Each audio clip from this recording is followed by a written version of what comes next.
Hey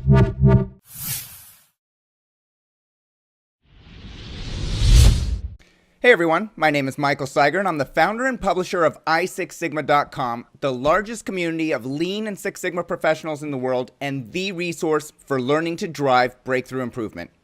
If you're leading a process improvement program, whether it's a Lean program or a Lean Six Sigma program, whether you're a deployment leader, a VP of Six Sigma, or a Master Black Belt, I'll bet that there are times where your efforts yield less than expected results. I've had the fortune to interact with many Lean Six Sigma leaders over the years, and I hear firsthand how difficult it is to improve the operations of an organization. You wrestle with the organizational culture, the organizational structure, the politics, the power trips. The list of hurdles to overcome goes on and on. Today, I have an exciting interview for you. There's a new book out entitled Reversing the Culture of Waste, 50 Best Practices to Achieve Process Excellence. It's based on real data and provides specific solutions to more effectively implement process excellence at your organization. It's written by Doctors Lee Pollock and Mark Kimley, and today we're joined by Lee Pollock. Lee, welcome to the show. Mike, thanks for having me. Lee, let's start with a basic question. How have you amassed and selected the most important 50 best practices for implementing process improvement? Mike, we have supported customers worldwide for about 22 years. We've coached a lot. We've learned a lot. We've amassed quite a bit of data on what works and what doesn't work, what works the best, what seems to work most universally in organizations, be them government or industry. We've supported organizations that have been multinational with different cultures, different languages, different traditions, different cultures. And these practices that we define as best practices that work for process excellence in the most universal case are the ones that we began to affinitize and work into a more manageable number, 50.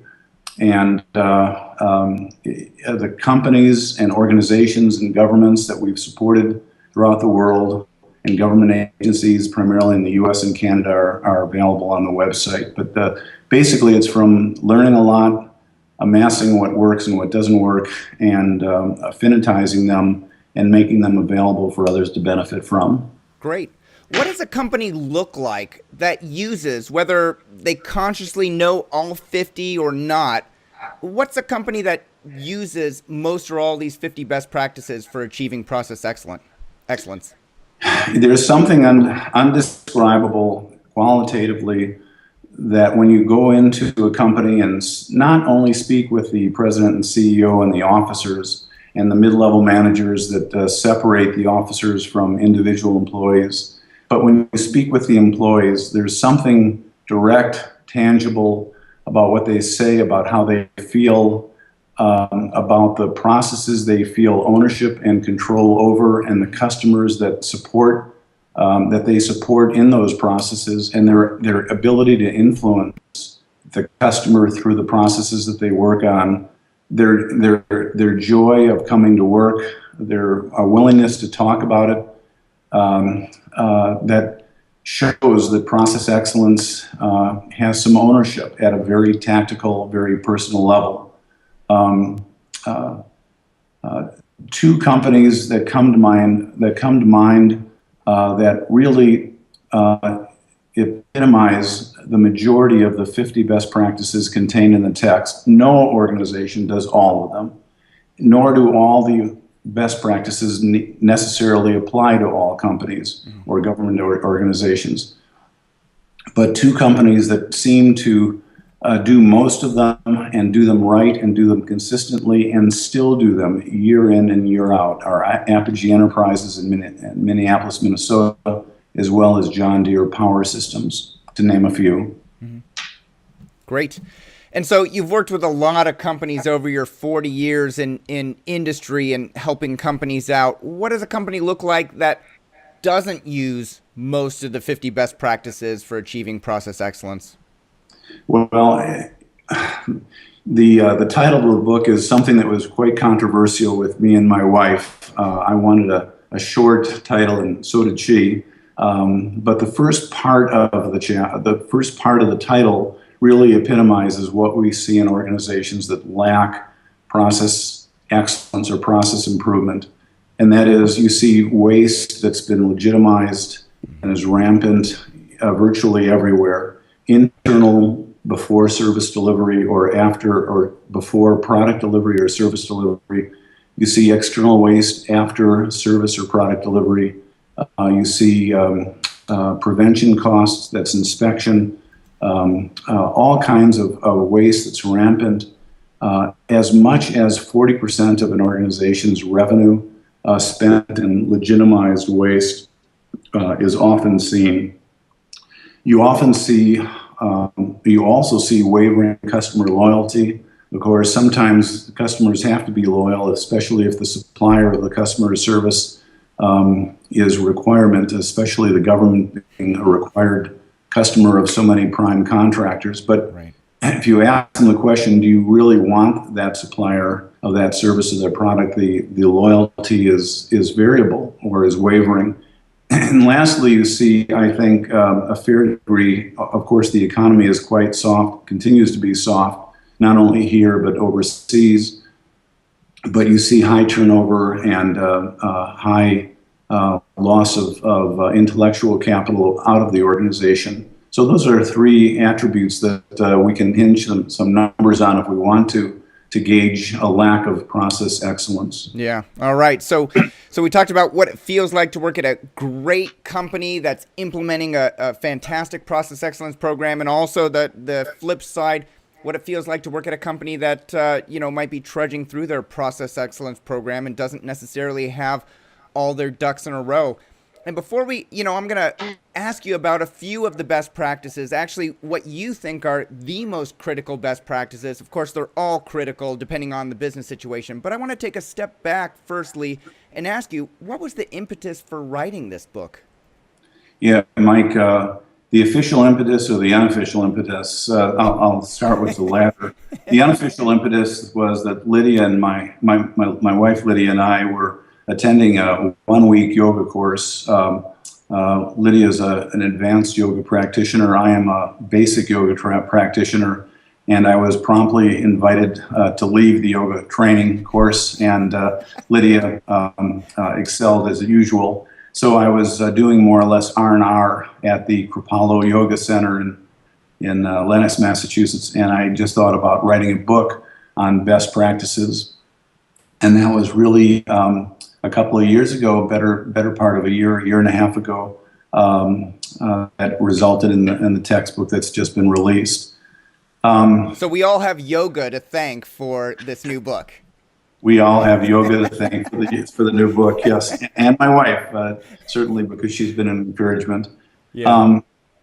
But really, the real official impetus for writing the book was, why resurrect or why recreate the wheel? If we see so many organizations, as you kindly said in your introduction, that invest lots of money and lots of intellectual capital in all kinds of initiatives, and process excellence may be viewed also as a business improvement initiative, along with many others an organization embarks on.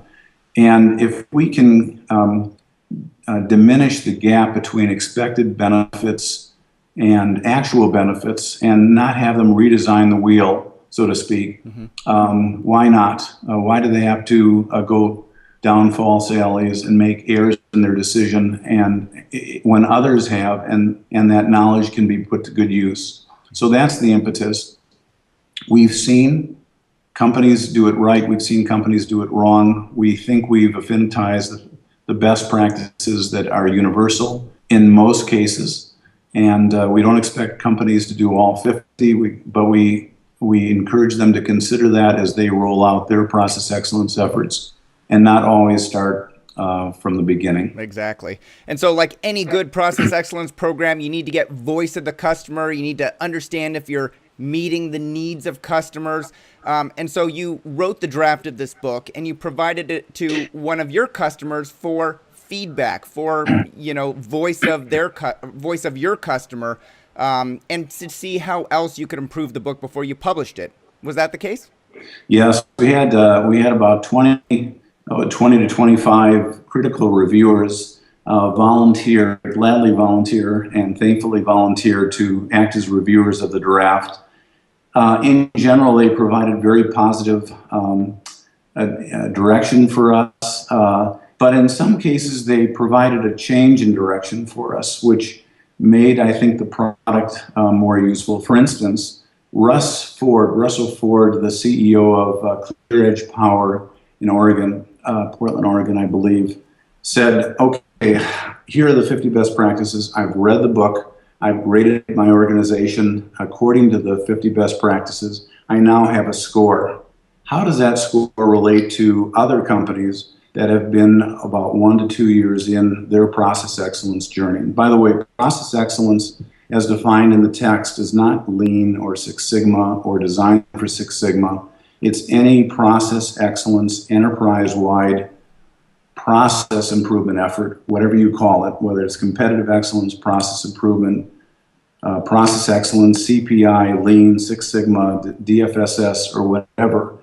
When we want to attack the process and learn from it in the betterment of the customers we support, that's what the impetus for the book is. That's what the book is focused on.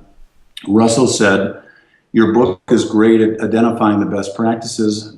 It says what best practices we were strong in, what best practices we were not strong in, what best practices did not apply. Mm-hmm. But how do we stand? Are we in the 50th percentile? What's the Z score, so to speak? So the good folks at Six Sigma were very kind and very generous in identifying 545 people, 545 individuals representing many different companies of all different sectors. And the good folks at Air Academy, Kathy Swaggerty, George Mazel, did a survey with the Six Sigma population. The data came back. Mark Kinley, my dear friend, mentor and co-author of the book, and co-founder of Air Academy, developed a model, and that model is now available online for readers of the book to enter their data and see how they compare against all others, and go back and use the model in 6 months or 12 months to see what they did right, what they could do better. So that's an example of the feedback that caused us to think for a moment, instead of just writing a book, making the book better for our customers. So it's been a wonderfully positive experience with some good critical feedback. That's great. You make it actually a tool, not just a book that people read and put on the shelf. It becomes a part of the overall process by which an organization, a process improvement organization within any business, can look at themselves critically, measure themselves, and then look at their measurement over time and see where they might need to adjust every single year.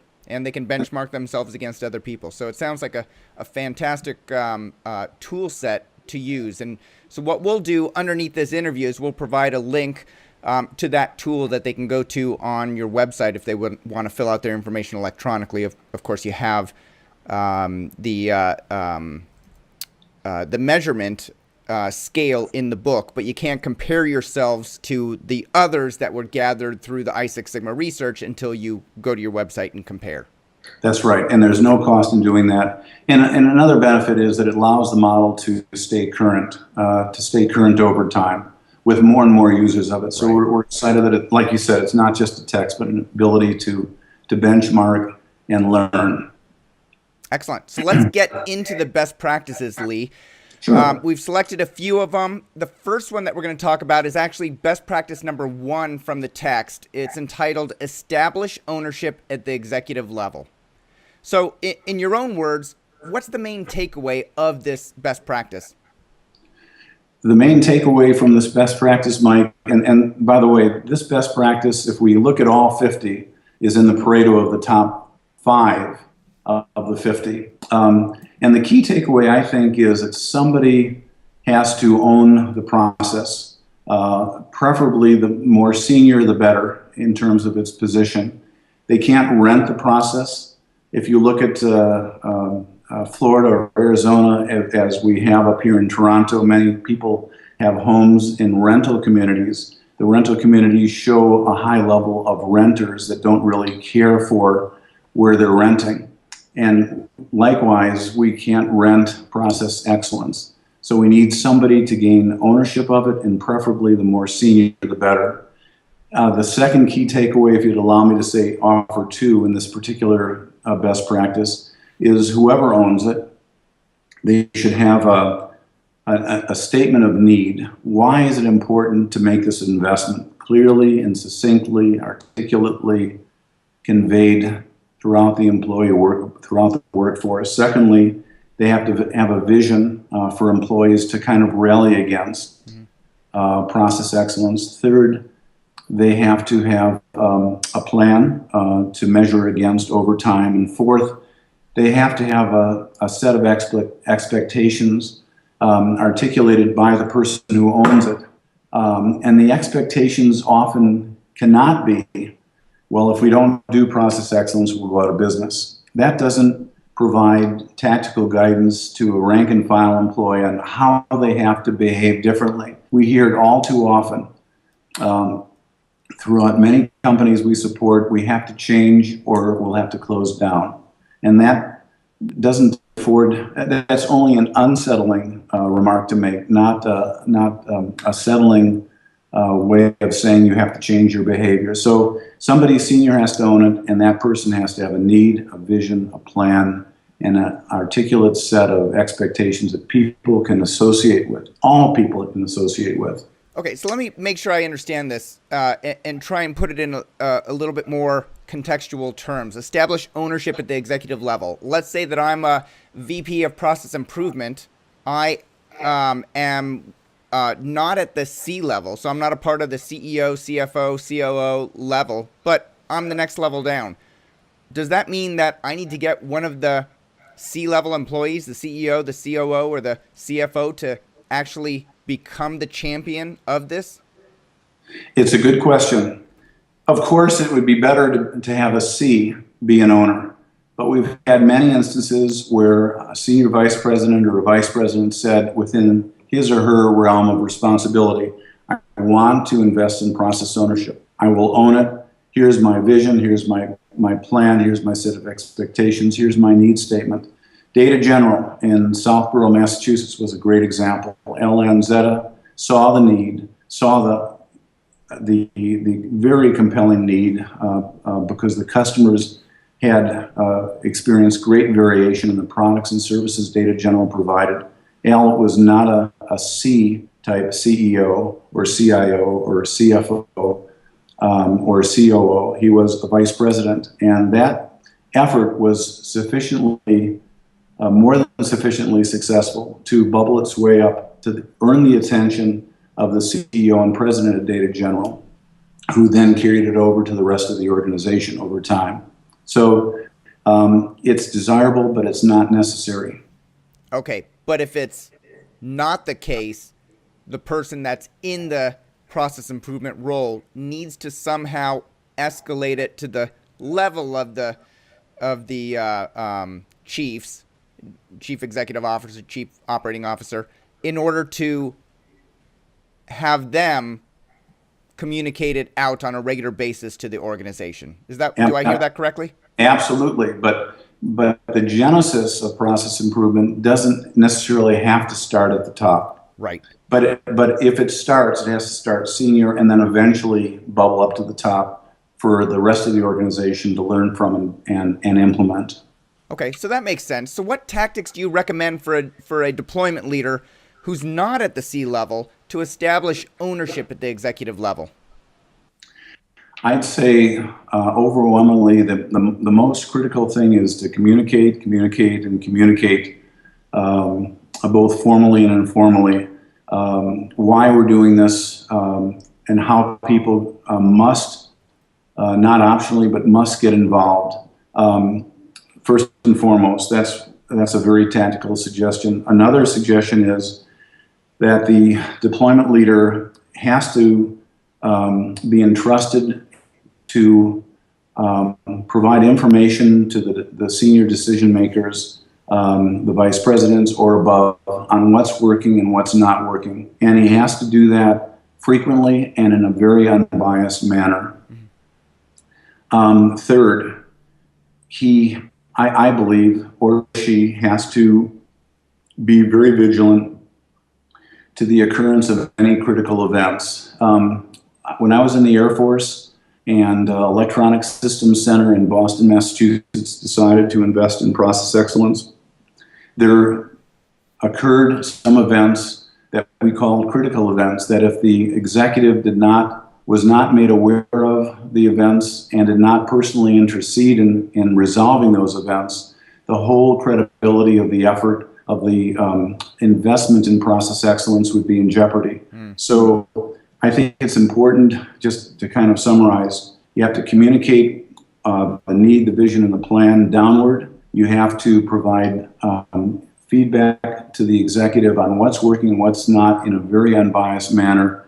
You have to intercede on events, particularly critical events, that if the executive is not aware of and is not involved with, will come back and hurt the effort, undoubtedly. And also, I think that the deployment leader and executive really has to show up at events that are crucial. We all too often know of stories where the decision maker wanted to invest in process excellence but was too busy to stop in on a training event or decisions on what projects would be first and what projects would be delayed, or a project report out. And these kinds of efforts are very important for the executive and for the deployment leader, senior deployment leader, to be involved in. You just can't, as I said, rent process excellence by writing out a check. You have to get out of your office and listen and hear what's working. And Mike, if I may just also say that we've seen many deployment leaders that are reluctant to tell their boss what's not working relative to process excellence, because they viewed that as being a failure, either of themselves and or the organization. And that's a wrong thing to do. The leader has to know what's working and act on that, and what's working and act accordingly, especially what's not working, and also act accordingly, and not be hesitant to tell bad news when, in an unbiased and respectful way, that information has to be reported on. Yeah, great tactical advice. You know, showing up is half the battle, it seems. I was recently at a quality forum of deployment leaders, and a major airline in the United States who's implementing a structured process improvement program said that the CFO wants to come to every training session they hold to make sure that all of the attendees realize that this is a major initiative of the organization. And you know, you can't put a price on having chief executives show up and drive home the point of why what they're doing ties directly to the business and to the financial side of it. And I remember from my time at GE, when we would have the business leader of commercial equipment finance show up to the tollgate reviews, it completely changed the dynamics in the organization. And it's amazing how people will put in an amazing amount of effort to prepare for a tollgate presentation, even not the final one, but a define or a measure one, when they know that a business leader is going to show up. So great points, Lee. So, you know, my next question then, of course, comes from, let's say that you have a CEO that talks the talk. They know that process excellence is the right thing to do. They know that putting a structured program in place is important to the business, but they don't necessarily walk the walk. They don't show up to the meetings. They don't make it a portion of their annual notes to the organization. Maybe, you know, if they have a town hall or something. So they talk the talk when they're with you, but they don't talk the talk publicly, and they're not walking the walk when it comes to showing up the events and driving home the point. What do you do in those cases? Is it do you go back to one of the few tactics that you had, that you just need to keep communicating over and over again and hope that the CEO will take it to heart? And just to embellish a little bit about or build on that point, they can initially talk the talk, but then due to other pressures on the business, they lose their focus and they don't walk the walk. So we see that variation too, that they're good for a finite period of time, but they throttle back a bit. That's a good point and a very serious problem, and unfortunately not uncommon problem. And I offer two things that the text talks about as well, and to address that situation, that serious situation. The first is it's very important to be very selective in who that corporate deployment champion is going to be. That person has to be very well respected. That person has to be have a deep sense of the business acumen of the organization. Has to be technically competent and has to be motivational and a good leader. So if you have a good deployment champion that is willing to engage and is able to respectfully engage the person who claims initial ownership, that'll help that person continue to walk the talk. Secondly, if you engage in a consulting organization for some help, training and coaching, that organization can also help. Again, you have to have a trusted deployment champion, and if necessary, a trusted external consultant if you need one to begin the effort and get it going. Those two factors can make sure that the CEO or whoever owns it, the vice president who owns it, and everybody in between stays on track and says with consistency, here's the need, the vision, the plan, and the expectation, and does that frequently and coherently and unwaveringly. So those are two ways to address that, Mike. Great. All right. So we talked about executive ownership, what happens to do it right, what happens if you don't have the CEO or C-level walking the walk. Now we've got something in the middle. You know, I always harken back to a conference I attended. I think it was in 2006.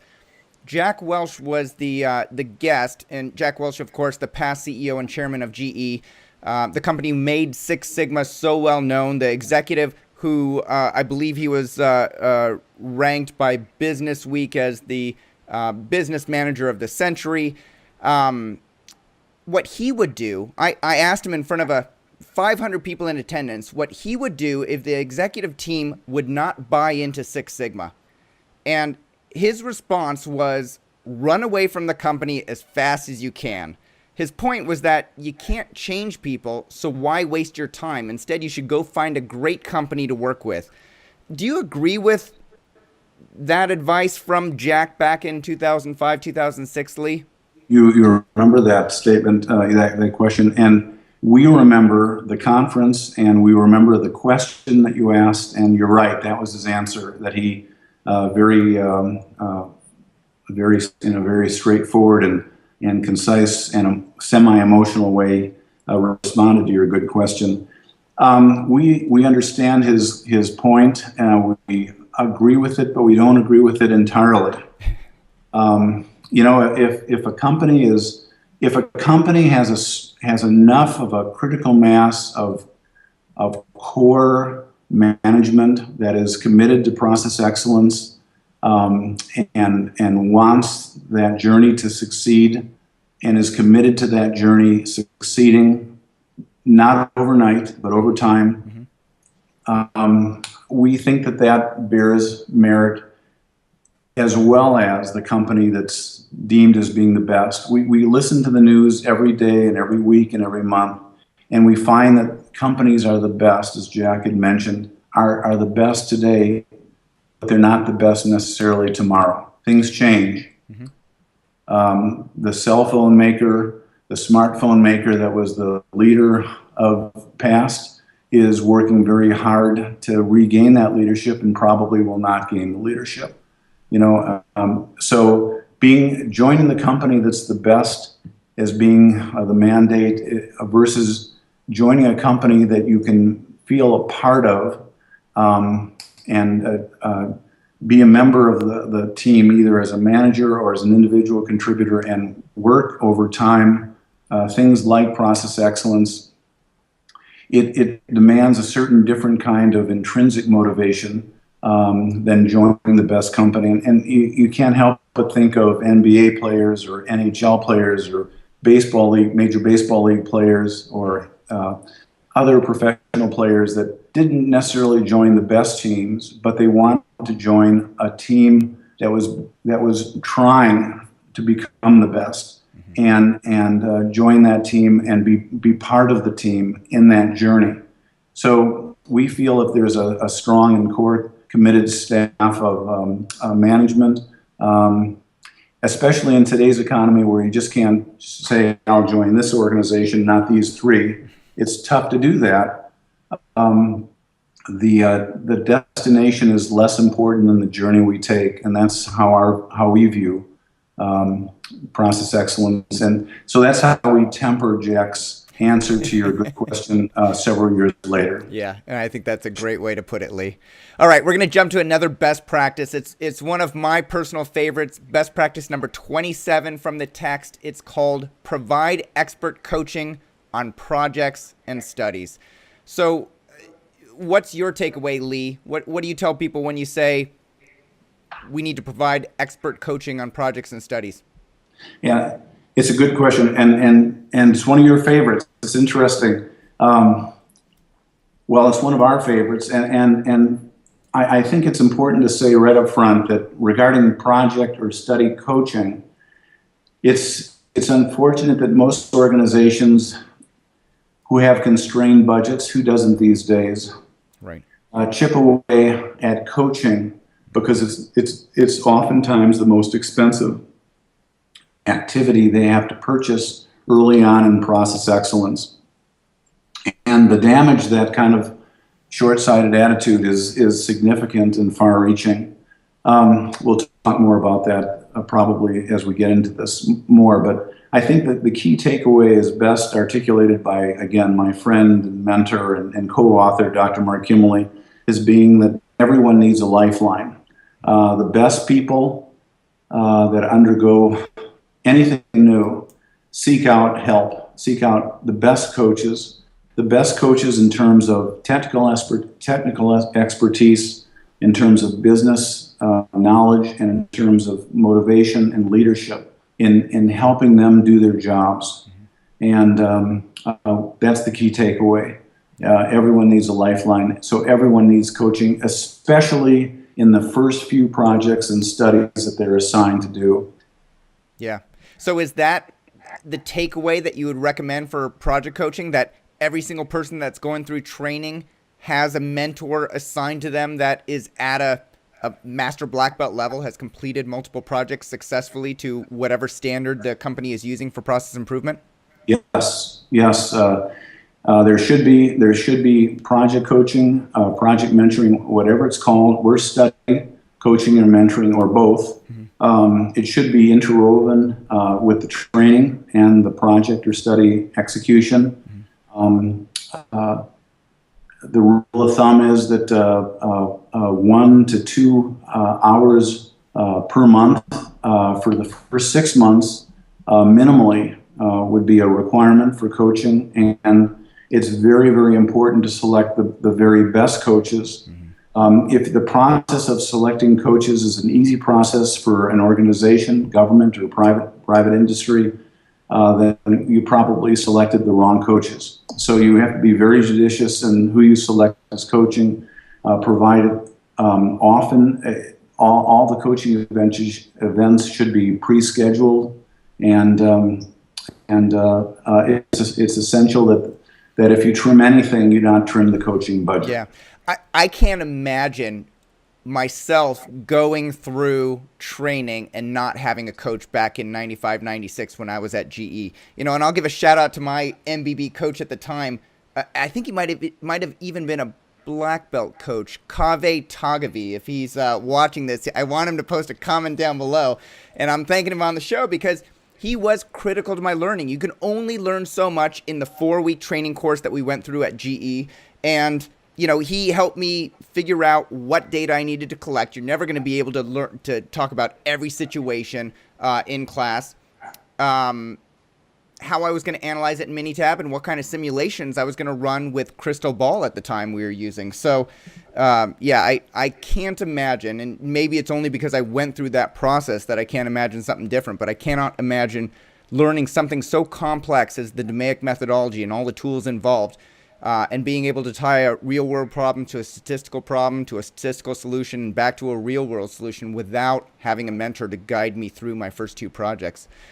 So my question then, Lee, is with so many companies moving toward different learning than I went through, they're moving towards blended or online training so that they can save money, so that they can improve the consistency of delivery to their staff, so they can provide more flexibility when the training is completed. Is it possible to do effective project coaching via telephone or via video conferencing or via some other manner in where a master black belt is not physically available? We certainly applaud the notion of online learning or blended learning or physical formal in-class learning, but not coaching. We find that the synergy, the interaction, the motivation, the leadership, the emotion, the passion, the ability to use a flip chart or a grease board, a whiteboard, informally, face to face, with the people undergoing the training and the coach is just sacrifice. It's just not there. Yes, you can raise your hands. Yes, you can do a Q&A and engage your coach, but there's, at the end of the day, no substitute for face-to-face coaching with your knowledgeable, accountable, and skilled project coach or study coach. Okay. I wanted to just say one thing, Mike. The cards are stacked against an organization when you want to embark on enterprise-wide process excellence efforts.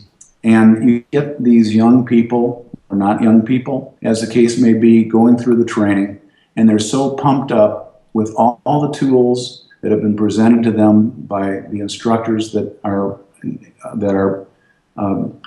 involved in the training process.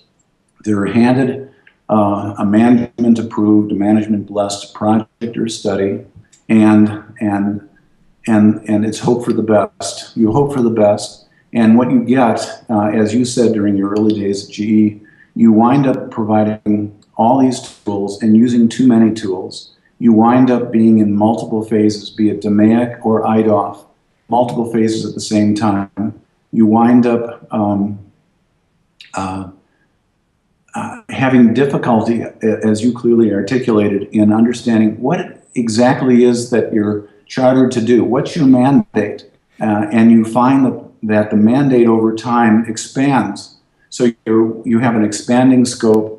You use too many tools. You're so excited that you're employing the tools using multiple phases all at the same time, yielding disillusionment, frustration, not only by yourself, but also by your champion. And the net result is a return on investment, which is a lot less than expected. And you amass a number of projects that took too long and delivered too little a benefit, where the process excellence effort begins to be questionable. So that's why coaching defines what is the scope of the project, what few tools are necessary to get the project done, what phase, DMAIC or IDOF or whatever phaseology or methodology you use, are we in?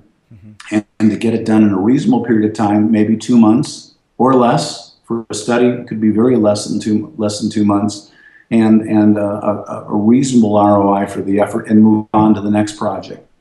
So it is important. And back to your question on e-learning and blended learning or in-class learning, you just lose that synergy if you can't have the coaching, at least the coaching, done face-to-face.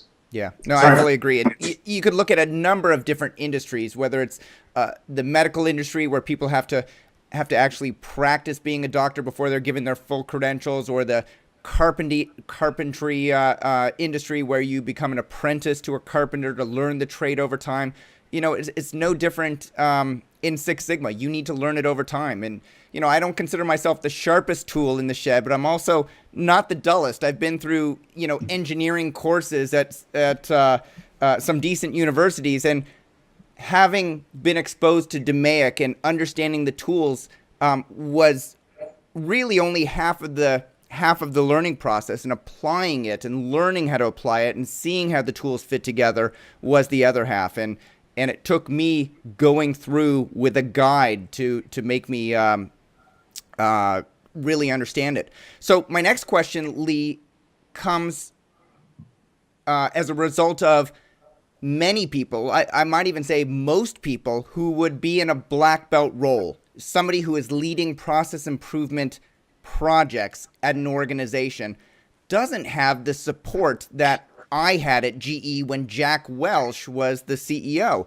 They don't have the structured courses. They don't have the mentors who are assigned to them, the expectation that they're going to meet with their mentor for an hour a week to make sure that the projects progress on time. What options does a black belt have? What options does a project improvement professional have who's leading a project at their organization?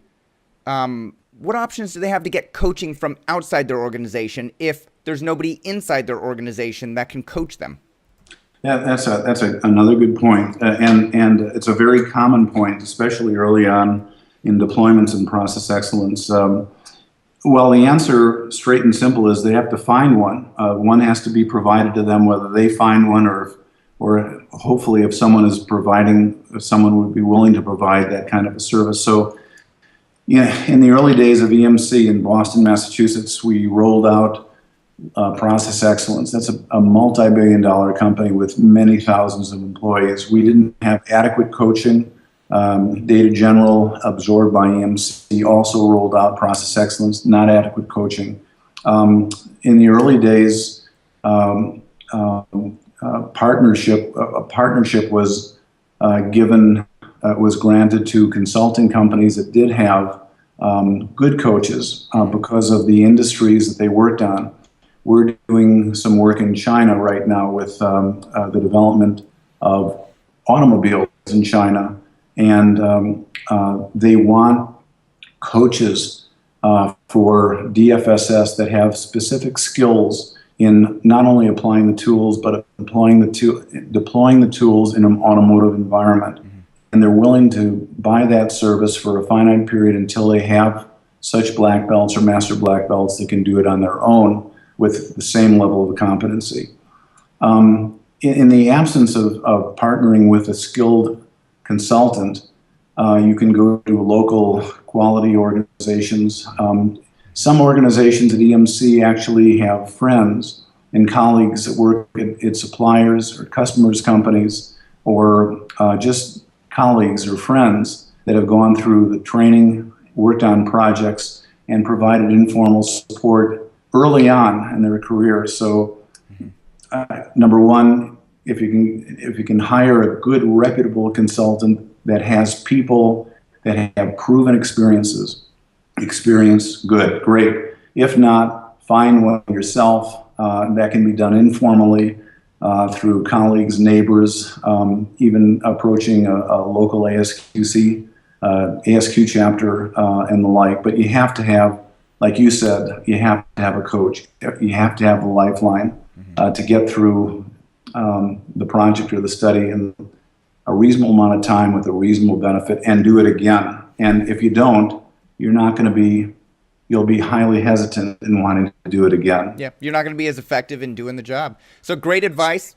Find somebody in the organization. If there's nobody in the organization, if you have a budget, hire somebody reputable from outside. We have a whole list of Six Sigma consultants on Six Sigma that you can look to.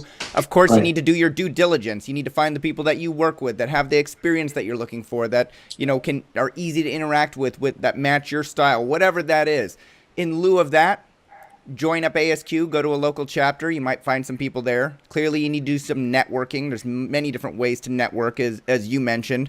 The one thing that I'll point out that came into my mind when you were talking, Lee, is that there are plenty of for-profit organizations in every city that are doing some sort of structured process excellence program, many of which are Lean Six Sigma. They just call it something else. It's the whatever delivery system or production system, what have you. And if you're a not-for-profit, you work for a local food bank or a local charity of some sort, and you want to implement Six Sigma in your organization, I would recommend going, or you want to deliver projects and you want to looking for a mentor, I would recommend calling up any of the Six Sigma companies, the consulting companies that are in or around your city, because there are some of the most generous people I know in Lean Six Sigma, and they will volunteer their time to coach you to if it helps a not-for-profit execute at a higher efficiency. So, and they've been there, and they've had in their lives a lack of coaching when they could have benefited from it. So they are generous oftentimes. Definitely. Mike, I also wanted to say, again, to piggytail on this last remark that you had made, we often find, and this goes back to private equity, the Kohlberg and Company, private equity companies that we've worked with and we've had the privilege of supporting. There are many people in these companies that have had past experience in process excellence, but for whatever reason have been reassigned long since other positions. Mm-hmm. So if a company asks the question, what is the experience capability of some of our people? Have they had process excellence training? Have they done projects? Have they been certified? They often find that they have that kind of skills and talent in-house that can be that the skills can be dusted off. Oftentimes, in the case of Air Academy Associates, we give the people a skills test or a competency test to assess whether or not the knowledge is still relevant and their knowledge of it is still sufficient before we turn them loose as coaches. But to look inside as well as external, as you had said. Yeah, definitely. Great. Well, I know we're already 40 plus minutes into this interview, Lee, but this is a fantastic tactics, strategy-packed, useful session that I know people are going to really appreciate. I want to go over one more best practice. It's best practice number 38 from your book. It's called Develop Transfer Functions to Predict, Optimize, and Assess Risk. And so, I know a lot of people who have been classically trained in Six Sigma understand that any process can be modeled with a transfer function. But let's say that a person watching this show right now, Lee, doesn't know what a transfer function is. Can you explain that, and what's the main takeaway from why developing transfer functions are necessary? Well, guessing in Lean Six Sigma is not allowed. You have to be able to use data to predict an outcome, and the outcome must be done, or prediction of the outcome must be able to be done in a reliable, predictable, accurate kind of a way. And the best way to do that is by doing experimental design or design of experiments, which features a transfer function. Mm-hmm. And a transfer function is formulated when you take data and you form the data in such a way as you then take the data and find out what the output of that process will be. So you might have two different kinds of data combined in a process that produces a single output or maybe two outputs, and you measure those outputs and you do the test where, using certain rules, you vary the inputs, measure the corresponding changes in the outputs, and from that you develop a transfer function. It's like going back to geometry back when we were young and developing y equals mx plus b, that for a different slope of m and a different y-intercept of b, for various x's, you'll reliably and accurately and repeatedly get a certain y. And that represents, that y equals mx plus b represents, in its simplest of sense, a transfer function. So the key takeaway is it's important to gather data and not guess, and use that data to predict an outcome, preferably, if you really are fortunate enough, preferably critical to quality, or as oftentimes people say, critical to quality or critical to customer, CTCs or CTQs. transfer functions. So we oftentimes assess the merit or the maturity of an organization's process excellence efforts and how many customer touch processes there are transfer functions associated with, and how many customer touch processes there are no transfer functions that you cannot predict the outcome on. So we hope that those numbers increase over time. Yeah. So let's look at one. You say in your book, quote, transfer functions apply across all areas, including marketing, human resources, healthcare, financial institutions, etc. Can you give me an example of a transfer function that you helped create at an organization that related to, say, human resources? If you'd allow me, I'll give you time. I'll give you two, even though we're probably running out of time, but I'll be very, very brief. Please. See, because the mindset is that of many is that manufacturing is where DOE is applied, right, and where transfer functions live and prosper. It's not true. If processes exist not for manufacturing, they're all around us, whether you're applying for vacation or hiring somebody or you're having a kidney transplant, as I had 17 years ago. One of our companies was trying to understand why so many people were leaving their organization, people that were actually involved in processes that were directly influencing their customer's experience with the service that they were providing. Mm-hmm. So these were very, very important processes that had direct and immediate consequences in regards their paying customers. Mm-hmm. Why was the turnover rate so high? So they began to develop a set of questions that they could ask these people that were going through the process of departing the organization, and they developed a transfer function between the factors that created the lack of incentive to stay with the organization and their decision to leave. And the results of this transfer function were such that they found out that the official reason for leaving was very different than the unofficial reasons for leaving. And it really presented an opportunity for making some management changes to the hiring process in the future, particularly for employees that were dealing with those customer touch processes. And they implemented this DOE over time, and their turnover went down and continued to go down as they refined the questions and refined the model over time. Unfortunately, I can't divulge what the company was, sure, but if anybody attends the training courses that are sponsored by our academy, the company, as part of the training plan, as part of the offering of the training, is divulged and more detail is provided. So just so I understand that example, Lee, so you were looking at your output variable as the turnover. People were leaving, and you could measure it as a percentage of the entire employee population or some other metric. And then you executed a survey that gathered factors that could be influencers to that output variable. And then every time somebody left, you got another piece of data. And over time, that allowed you to model the transfer function for that output variable? Yes, you could predict whether the person would stay or not stay based on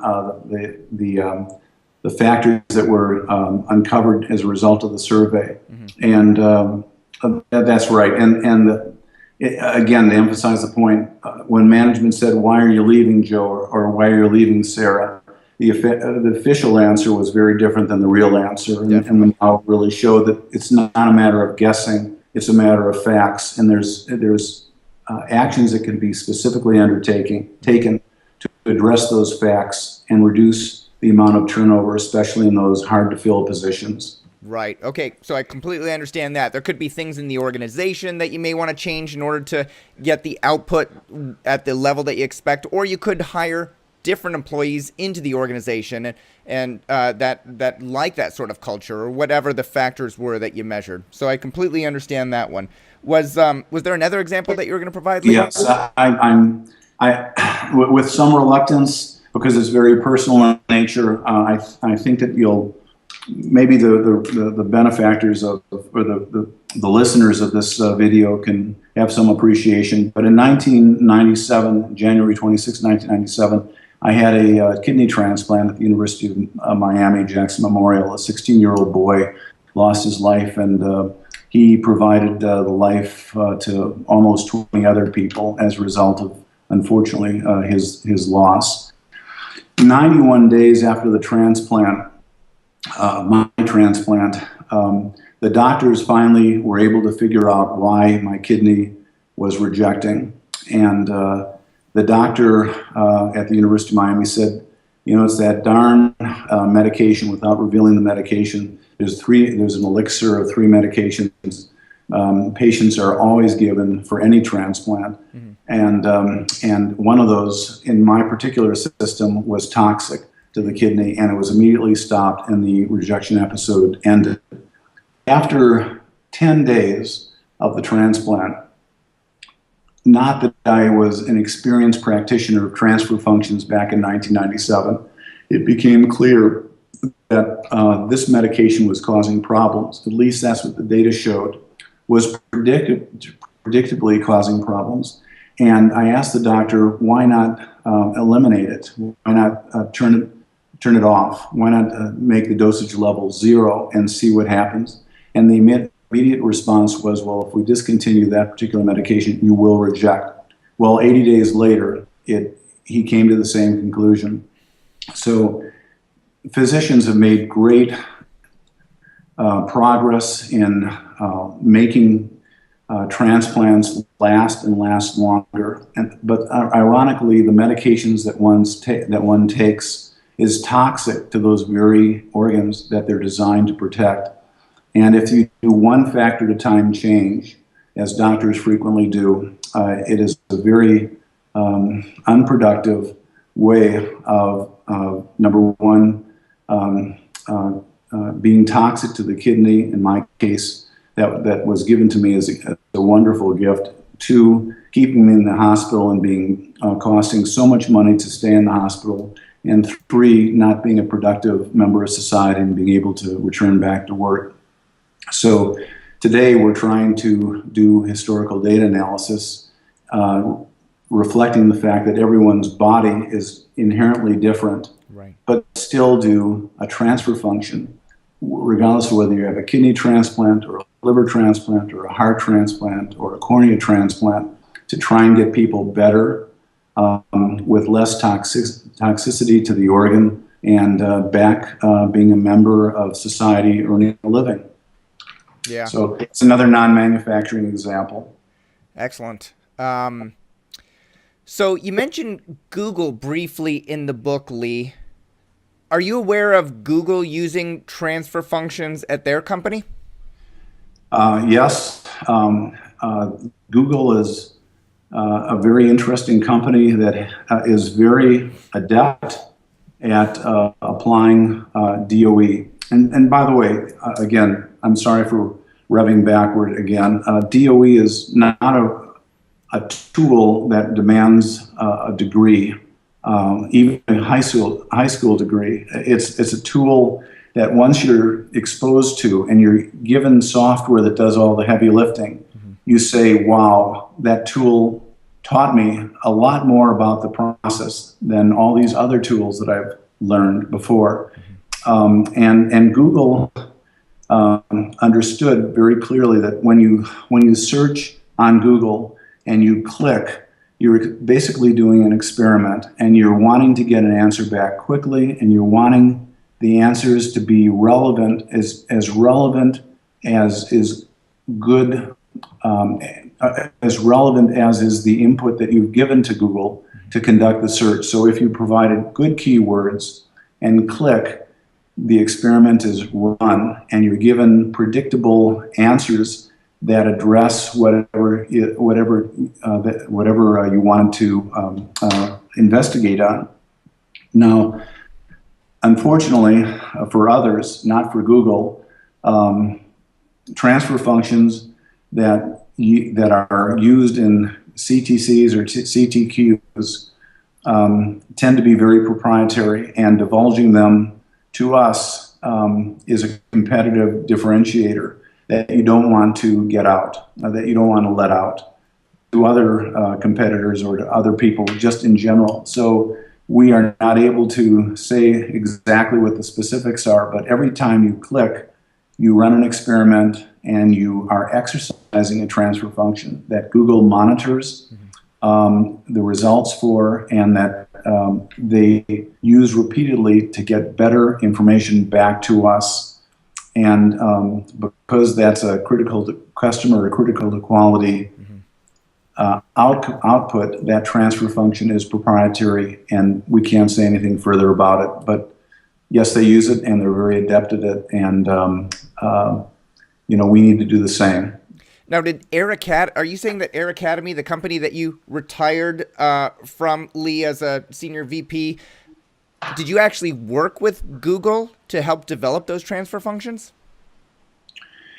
Air Academy was invited to participate in that. I myself did not have. I've had many customers spanning in range of $70 million a year to $25 billion a year. Google was not one of mine that I did not. I'm sorry, Mike. No worries. That I did not have, but others at Air Academy did support. Yes. Excellent. Yes, but not me is a long answer. All right. So let me ask you about one more type of transfer function. Should deployment leaders, people that are running process improvement programs at a company, should they have a transfer function in place for their perspective, from the leadership perspective?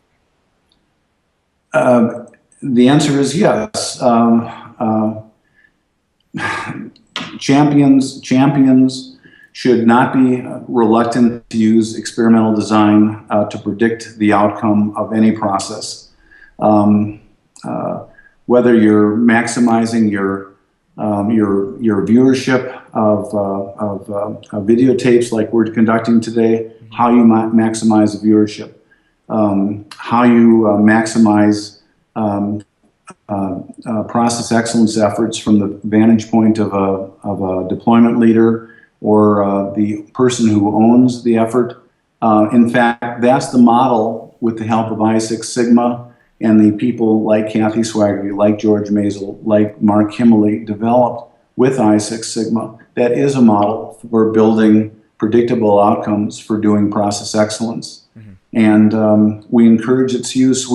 People just have a tendency of shying away from it. More often than not the people undergoing training, but their management. They view that DOE is an advanced tool, that DOE is a manufacturing tool, that they don't have to have that kind of capability, yet the people want to use it, and the software makes it easy and makes it foolproof. So we encourage its use at the very least because it's an organized and efficient way of gathering data, if nothing else, within a process. And to do that for a deployment leader, as a deployment champion, as a deployment champion overseeing multiple black belt projects, to encourage its use, to be personally involved in it and realize that it's not complicated, it doesn't mandate a degree. We have software to use it. We encourage its use a lot more than it is used. And again, DOEs are something that have been developed many tens of years ago. They're nothing new. Yeah. So it should be used, and it doesn't require sophistication as we think it requires. It requires just a need to gather knowledge efficiently and be able to predict reliably, repeatably, and accurately. Yeah. I personally need to be doing more DOEs. I can say that for sure. So here's the final question, Lee. I've been spending a lot of time recently in the startup space, working with entrepreneurs, trying some new ventures myself. You and I discussed in our pre-interview conversation another book that's out, I think, a year or two ago by Eric Ries, R-E-I-S, called Lean Startup. Startups are big into A/B testing, which, you and I know is testing one factor at a time. It's easy for people to understand A/B. For example, if I have a buy now button and I change it from black to green, did that statistically change the outcome of the people that are showing up on my website? Will more people buy as a result of that change? But design of experiment, DOE, or multivariate testing can accomplish optimization much faster. If somebody wants to learn more about DOE, wants to start doing DOEs in their process, what do you recommend for them to get going, understand transfer functions, and implement their first DOE? What tools or resources do you recommend, Lee? Well, first of all, I like the Lean Startup textbook authored by Eric Ries. We both are in agreement to that. It's a great book and a necessary book. A/B testing, as you correctly refer to it, does not result in a transfer function.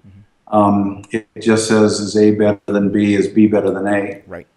It doesn't result in a transfer function, so that linkage between inputs and outputs, between input variables and output variables, or CTCs or CTQs, is absent, as is the interoperability effects, the interoperability between, in my case, these three medications that prevented transplant, or the factors that promoted employee discontentment and departing a company.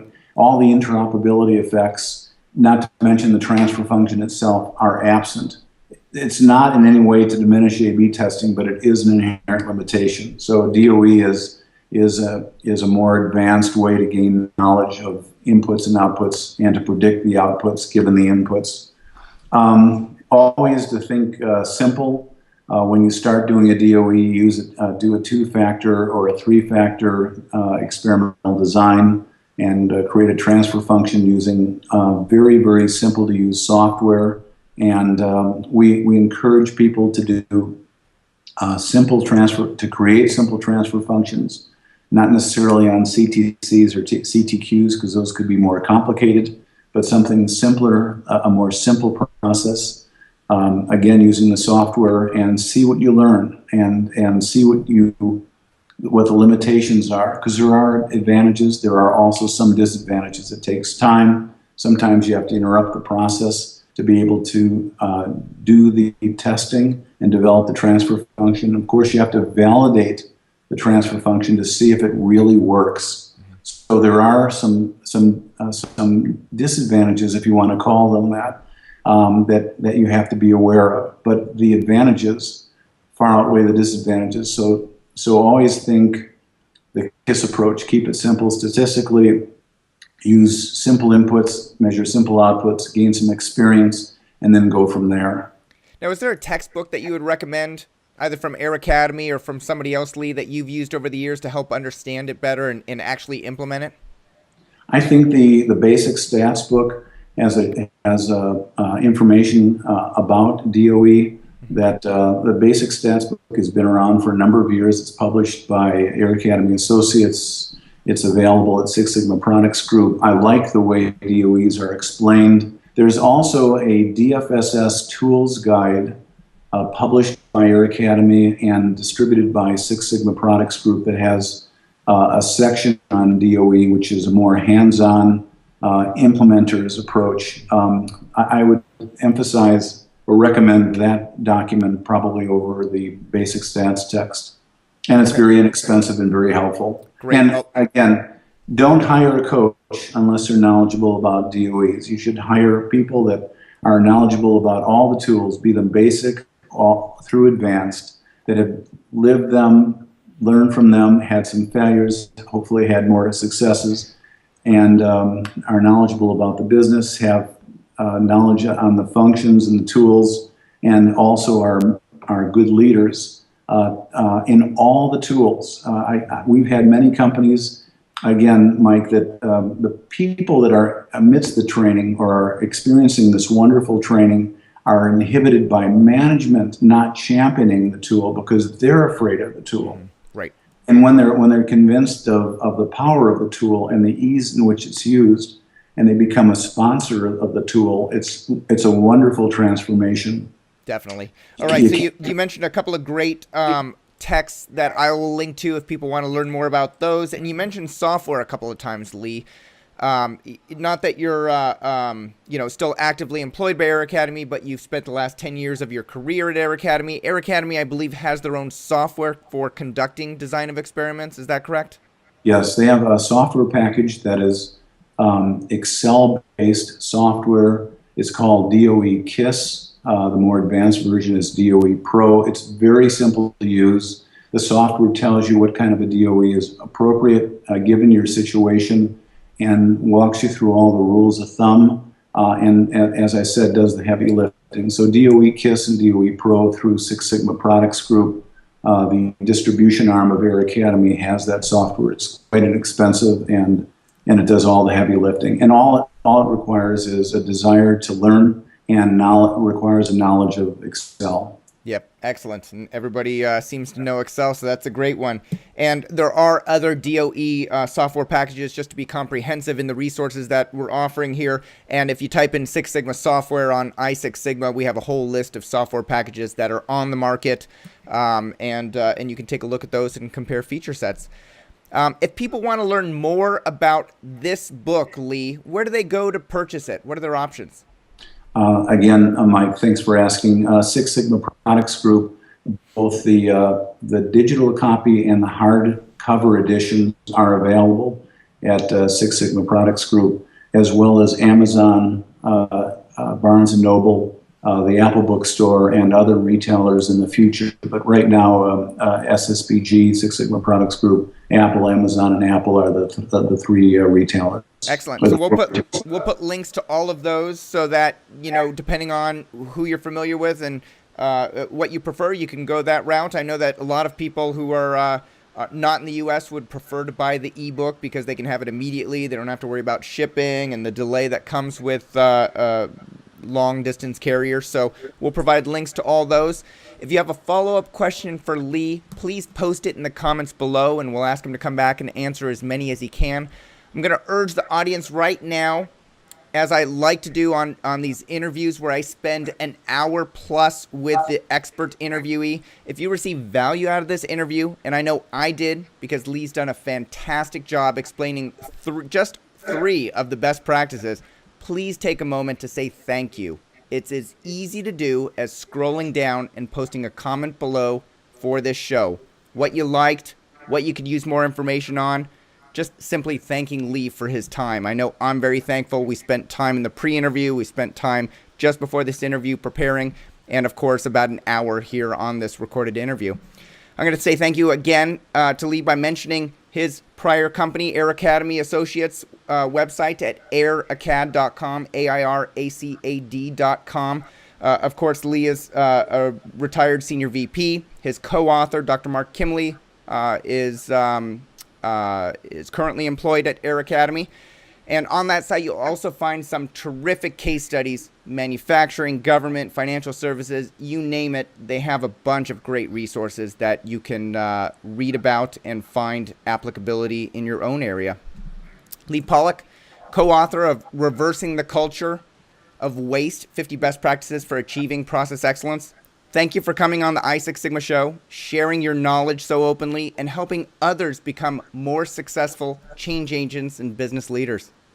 It's my privilege, Mike, and thank you, and thank Six Sigma as well. Thank you all for watching. We'll see you next time.